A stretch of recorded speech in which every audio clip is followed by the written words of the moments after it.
નમસ્કાર, નવપ્રવાહ ગુજરાત ન્યૂઝમાં આપનું હાર્દિક સ્વાગત છે।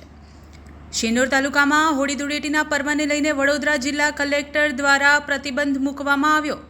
શિનોર તાલુકામાં હોળી અને ધૂળેટીના પર્વને લઈને 13 અને 14 માર્ચના રોજ વડોદરા નજીકથી પસાર થતી નદીઓ, કૃત્રિમ તળાવો, નહેર, જળાશયોમાં નાહવા અને અન્ય ક્રમે જવા માટે પ્રતિબંધ મૂકી દેવામાં આવ્યો છે।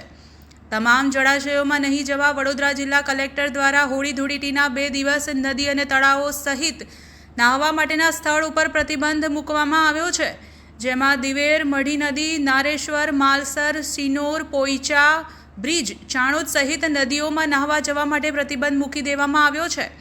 સિંધરોડ, ફાજલપુર અને વડોદરા જિલ્લાના સાવલી તાલુકાના લાંછનપુર અને શિનોર તાલુકાના દિવેર ગામ પાસેથી પસાર થતી નર્મદા નદી કરજણ તાલુકામાં નારેશ્વરમાં નહાવા માટે વડોદરા શહેર સહિત આસપાસના ગામોના લોકો મોટી સંખ્યામાં ઉમટી પડતા હોય છે, જેના પગલે વડોદરા જિલ્લા કલેક્ટર દ્વારા હોળી અને ધૂળેટીના 2 દિવસ માટે નદી અને તળાવો સહિતના નાહવા માટેના સ્થળો પર પ્રતિબંધ મૂકી દેવામાં આવ્યો છે।